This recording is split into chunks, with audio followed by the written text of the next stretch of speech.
ಈ ಗೇಟಿಗೆ ಸಾಕಷ್ಟು ತೊಂದರೆ ಇತ್ತು. ಯಾಕಪ್ಪ ಅಂದ್ರೆ ಈ ಗೇಟಿಗೆ ಸರಿಯಾಗಿ ನೀರು ಹೋಗೋದಾಗಿತ್ತು. ಯಾಕಂದ್ರೆ ಗೋಕಾಕ್ ಡಿವಿಷನ್ದಿಂದ ಇದು ಲಾಸ್ಟ್ ಗೇಟ್. ಈ ಗೇಟಿಗೆ ನೀರು ಬರೋದು ಭಾಳ ವಿಳಂಬ ಆಗಿತ್ತು.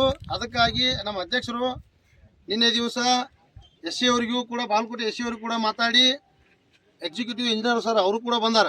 ಅವ್ರ ಜೊತೆ ಎಲ್ಲ ಮಾತುಕತೆ ಮಾಡಿ ಇವತ್ತು ನಾವು ರೈತ ಸಂಘದವರೆಲ್ಲರೂ ಕೂಡಿ ಈ ಭಾಗದ ಎಲ್ಲ ರೈತರು ಕೂಡಿ ಈ ಗೇಟಿಗೆ ಪ್ರತಿಯೊಂದು ಗೇಟಿಗೆ ಎಷ್ಟು ನೀರು ಬಿಡ್ತಿರಲ್ಲ ಅಷ್ಟು ನೀರನ್ನು ಈ ಗೇಟಿಗೆ ಹರಿಸ್ಬೇಕಂತೇಳಿ ಇವತ್ತು ಒತ್ತಾಯನ ಮಾಡಿದ್ದೀವಿ. ಅದಕ್ಕೆ ಒಪ್ಕೊಂಡು ಸಾಹೇಬ್ರ ನಾವು ನೀರನ್ನು ಹರಿಸ್ತೀವಿ ಅಂತೇಳಿ ಒಪ್ಕೊಂಡ್ರಲ್ಲ ಸರ್. ಹೀಗಾಗಿ ಸಾಕಷ್ಟು ಈ ಕಿನಾಲ್ ಹಾಳಾಗೈತಿ.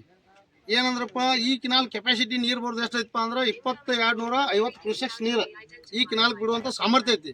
ಬಟ್ ಇಲ್ಲಿಗೆ ನೀರು ಬರ್ತಾ ಇಲ್ಲ. ಯಾಕೆ ಬರ್ತಾ ಇಲ್ಲ ಅಂದ್ರೆ ಇದು ಟೋಟಲ್ ಆಗಿ ಕಳಪೆ ಕಾಮಗಾರಿ ಆಗೈತಿ. ಈಗಾಗಲೇ ಯಾರು ಈ ಕಿನಾಲ್ ಮಾಡಿದಾರಲ್ಲ ಎಲ್ಲ ಕಳಪೆ ಕಾಮಗಾರಿ ಆಗೈತಿ. ತತ್ಕ್ಷಣ ಸರ್ಕಾರ ಇರ್ಬೋದು, ನಮ್ಮ ಜಿಲ್ಲಾ ಉಸ್ತುವಾರಿ ಇರ್ಬೋದು, ಇದಕ್ಕೆ ಸಂಬಂಧಪಟ್ಟಂಥ ರಾಜಕಾರಣಿಗಳು ಇರ್ಬೋದು, ಅವರೆಲ್ಲರೂ ಕೂಡಿ ಈ ಭಾಗದ ರೈತರಿಗೆ ಈ ಕಿನಾಲನ್ನ ಸರಿಪಡಿಸುವಂಥ ಕೆಲಸ ಮಾಡಬೇಕು. ಯಾಕಪ್ಪ ಅಂದ್ರೆ ರೈತರಿಗೆ ನೀರಿಲ್ಲ ಅಂದ್ರೆ ಏನೂ ಇಲ್ಲ. ದೇಶಕ್ಕೆ ಅನ್ನ ಬೆಳೆದು ಕೊಡವ ರೈತ. ಆ ರೈತಿಗೆ ಅನ್ಯಾಯ ಆಗತ್ತೆ. ಈ ಬೇಸಿಗೆ ಟೈಮ್ದಾಗ ನೀರು ಬಂದರೂ ಕೂಡ ಸಾಕಷ್ಟು ನೀರು ಹಾಳಾಗಿ ಕೆರೆ ಕೂಡಿ ಸಮುದ್ರ ಸೇರುವಂಥ ಕೆಲಸ ಆಗತೈತಿ.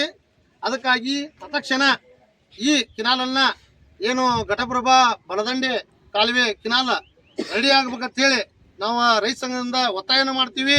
ಇವತ್ತು ರೈತರೆಲ್ಲ ಬಂದು ಈ ಕವಲಿಗೆ ಮತ್ತು ಸಾಕಷ್ಟು ಕಂಟಿಗಳು ಹತ್ತಿದಾವೆ, ನೋಡ್ಬೋದು ನೀವು ಸರ್. ನೋಡ್ರಪ್ಪ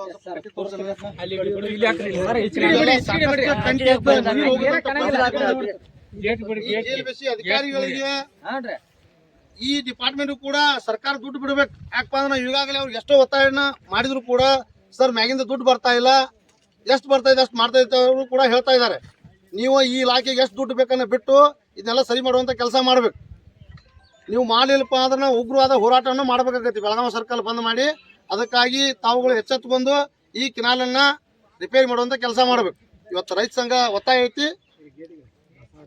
ದಾಸನಾಳ್ ಗೇಟಿಗೆ ಕರ್ನಾಟಕ ರಾಜ್ಯ ರೈತ ಸಂಘಕ್ಕೆ ಸೇನೆಗೆ ಜೈ ಜವಾನ್, ಜೈ ಕಿಸಾನ್.